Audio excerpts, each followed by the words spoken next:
नमस्कार, मैं हूं करमवीर और हमारे साथ हैं हमारे वरिष्ठ संवाददाता रवि गुप्ता जी और आप देख रहे हैं न्यूज़ रूम। आखिरकार महीनों से खड़ी 38 इंटरसेप्टर गाड़ियां और 4000 के तकरीबन ई वाहनों के लाभार्थी सब्सिडी धारकों को वो शुभ दिन, वो घड़ी मिल ही गई, आ ही गई उनके जीवन में कि एक अदद फ्लैगशिप माननीय मुख्यमंत्री योगी आदित्यनाथ द्वारा उन्हें देखने को नसीब अब हो ही जाएगा। जी हाँ, आपको याद होगा कि हमने नवंबर के तीसरे हफ्ते में इस पर एक कार्यक्रम किया था कि 38 गाड़ियाँ खड़ी हैं, 4000 लाभार्थी बाट जोड़ रहे हैं कि उन्हें सब्सिडी मिले। बावजूद इसके उन्हें ना तो मुख्यमंत्री का समय मिल पा रहा था और अगर मिल पा रहा था तो मंत्री जी लापता थे, चूँकि मंत्री जी 5 राज्यों के चुनावों में व्यस्त थे। अब चूँकि परिवहन राज्य मंत्री स्वतंत्र प्रभार दयाशंकर सिंह चुनावों की थकान से निकलकर अब तरोताज़ा हो चुके हैं। विधानसभा का सत्र भी आज ख़त्म हो गया है और परसों 5 राज्यों के चुनाव परिणाम भी आने हैं। उससे ठीक एक दिन पहले यानी कि कल 4 बजे मुख्यमंत्री के आधिकारिक आवास यानी कि 5KD कालिदास मार्ग पर 4 बजे माननीय मुख्यमंत्री जी लगभग 50 बसों को हरी झंडी दिखाएंगे। इसके साथ उन खड़ी 38 इंटरसेप्टर गाड़ियों को हरी झंडी दिखाएंगे। उन 4000 लोगों को सब्सिडी भी देंगे। इसी पर बात करने के लिए हमारे साथ रवि गुप्ता जी हैं। रवि जी, सबसे पहला आपसे सवाल कि कई महीनों से तारीख पे तारीख चल रही थी, लेकिन इन 38 गाड़ियों को एक अदद फ्लैगशिप नसीब नहीं हो रही थी कि माननीय मुख्यमंत्री जी उसे हरी झंडी दिखा दें। ये गाड़ियाँ वहाँ धूल फाँक रही थीं मैदान में खड़ी। अब वो शुभ घड़ी आ गई है, यानी कि कल 4 बजे पक्का हो गया है कि कल मुख्यमंत्री जी इनको हरी झंडी दिखाएंगे। आप क्या समझते हैं कि ये जो लेट लतीफ़ी होती है, शासन की कई इस तरह की योजनाएं हैं जो पाइपलाइन में ही पड़ी हैं, कोई मुख्यमंत्री के उद्घाटन की बात जो रही हैं, कोई बजट का बात जो रहा है, इसके पीछे आप क्या देखते हैं?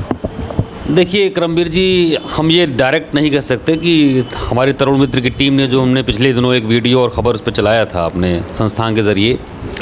और उस खबर का संज्ञान लिया है, जो भी लिया, हमारा वो काम है सिस्टम और समाज को आईना दिखाना। कोई भी मुद्दा हो, जनहित से जुड़ा कोई मुद्दा हो, बड़ा मुद्दा था। मुद्दा इसलिए बड़ा हो गया था, 4-5 महीने से वो गाड़ियाँ खड़ी थी, अंदर खाने से जो सूचनाएं आ रही थी कि 3 नहीं 4-4 5-5 महीने से गाड़ियाँ सब खड़ी थी, उनकी बैटरी डाउन होने वाले थे, उनका मेंटेनेंस कास्ट। अब तो सवाल ये है कि जो कल वो दिन आया है, जो कल दिन आ रहा है, ये सुखद दिन जो आपने बताया, तो निश्चित तौर पर परिवहन मंत्री खाली हुए हैं। और मुझे जहाँ तक ये लग रहा है कि अभी तक ट्रांसपोर्ट कमिश्नर और प्रमुख सचिव के लेवल पे जो वाद संवाद का समन्वय नहीं बन पा रहा था शासन स्तर पर, और लोक भवन या मुख्यमंत्री कार्यालय से उनको समय नहीं मिल पा रहा था, उसमें परिवहन मंत्री की चुनावी दौरों में व्यस्तता बहुत बड़ी वजह रही।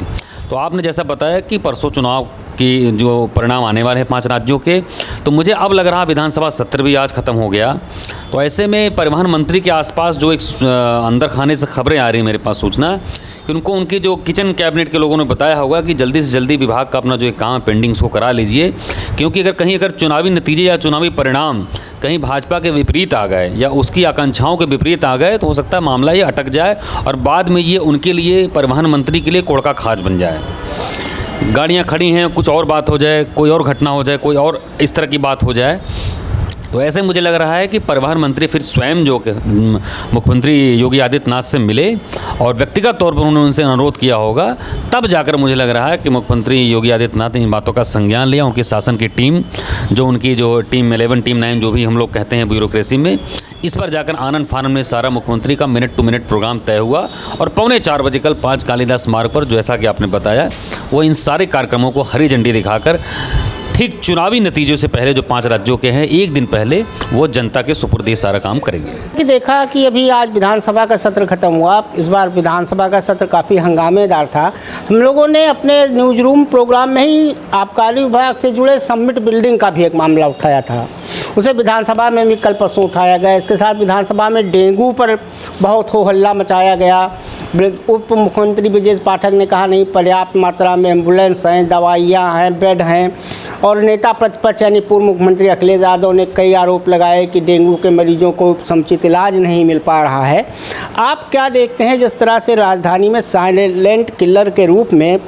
डेंगू मौजूद है और लगभग हम में से ही कई लोग इसके शिकार हो चुके हैं, इसकी चपेट में आते रहते हैं। तो आप क्या मानते हैं कि जब राजधानी का ये हाल है तो बाकी राज्य की स्थिति आप किस तरह देखते हैं कि क्या होगी? देखिए, बड़ा हास्यास्पद स्थिति है करमबीर जी। जो इस समय सूबे के स्वास्थ्य मंत्री हैं, गौर करने वाली बात है कि कोरोना काल में इन्होंने ही, जिस समय ये कानून मंत्री थे योगी सरकार के पहले कार्यकाल में, इन्होंने एक चिट्ठी लिखी थी और लखनऊ के बहुत ही वरिष्ठ इतिहासकार थे योगेश परवीन को लेकर, उनको समय से एम्बुलेंस नहीं मिल पाया था और उस पर इन्होंने सवालिया निशान खड़े किए थे अपनी ही सरकार पर। चिट्ठी लिखकर बड़ा परेशान थे क्योंकि लखनऊ कैंट से वो विधायक रहे उस क्षेत्र में, तो ऐसे में उन्होंने ऐसा लिखा था चिट्ठी जो सरकार को लेकर। आज वो खुद स्वास्थ्य महकमा के मालिक हैं, सब कुछ हैं, डिप्टी सीएम के पद पर हैं, नंबर 2-3 पोजीशन पर हैं। तो केवल कहने भर से नहीं, सूबे की स्वास्थ्य सेवाएं, जहां तक डेंगू की आपने बात की, दरअसल डेंगू एक संक्रामक रोग है और इस पे जो भी अखिलेश यादव में और योगी आदित्यनाथ में जो भी वाद संवाद हुआ उससे कोई बहुत विशेष फ़र्क नहीं पड़ता। उन्होंने अपना ज्ञान दिया, उन्होंने अपनी परिभाषा बताई कि संक्रामक रोग है, ये रोग वो रोग है। लेकिन सही बात यह है कि डेंगू जो ये है संक्रामक रोग तो है, लेकिन इसके साथ साथ केवल यह काम स्वास्थ्य विभाग का नहीं, जो संक्रामक जो एक विभाग होता है जो हम लोग मानते हैं जो, उसको भी इस पे काम करना होगा और एक जिला प्रशासन को साथ में मिलकर नगर निगम की टीम को भी, क्योंकि डेंगू का सीधा मतलब है साफ़ सफाई से मतलब है। तो केवल स्वास्थ्य महकमा नहीं, इसका तो मुझे लग रहा है कि एक डेंगू का एक अलग से विभाग ही, जो जिस तरह से डेंगू राजधानी लखनऊ में और ऐसे बड़े बड़े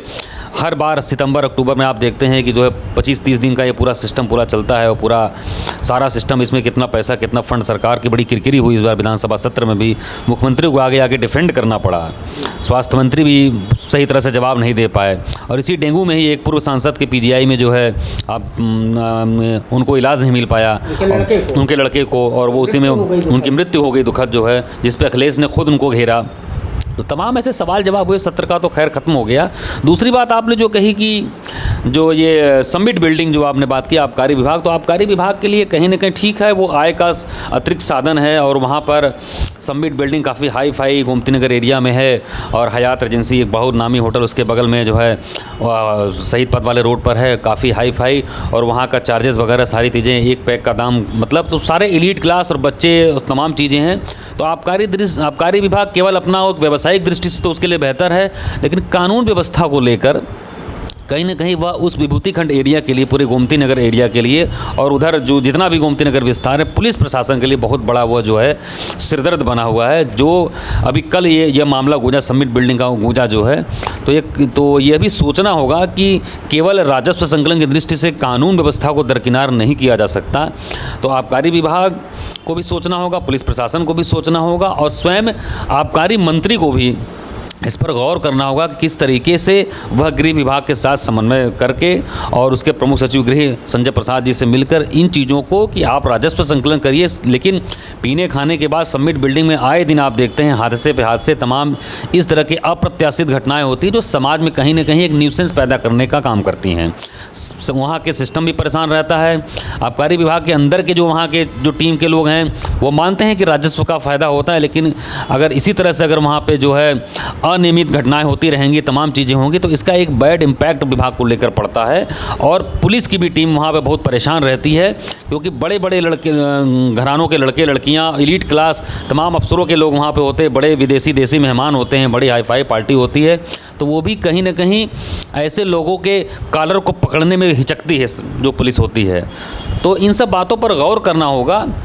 और केवल एक समिट बिल्डिंग को लेकर अगर ये मुद्दा उठ रहा है तो ये बहुत बड़ी बात है, विधानसभा सत्र में सरकार को घेराबंदी हो रही है। तो इन सब बातों पे मुझे लग रहा है आबकारी मंत्री को भी आगे आकर इस पर डिफेंड करना चाहिए और नितिन अग्रवाल को अपने कैबिनेट्स अपने जो है एसी कमरे से बाहर निकलकर इन सब चीज़ों पर केवल आबकारी विभाग को राजस्व की दृष्टि से नहीं देखना चाहिए, उनको यह भी देखना चाहिए कि इससे क्या समाज में क्या स्थितियाँ क्या पैदा हो रही हैं और उनको किस तरह से कानून व्यवस्था के तहत नियंत्रित किया जा सकता है। क्योंकि आप यह बात मानते हैं कि योगी सरकार बार बार, स्वयं योगी हर कार्यक्रम में, हर चुनावी सभा में बार बार अपने कड़े कानून व्यवस्था का बार बार वो जो है संदेश देते हैं और इसीलिए वह जाने भी जाते हैं। तो लॉ एंड ऑर्डर के मामले में वो कभी समझौता नहीं करेंगे।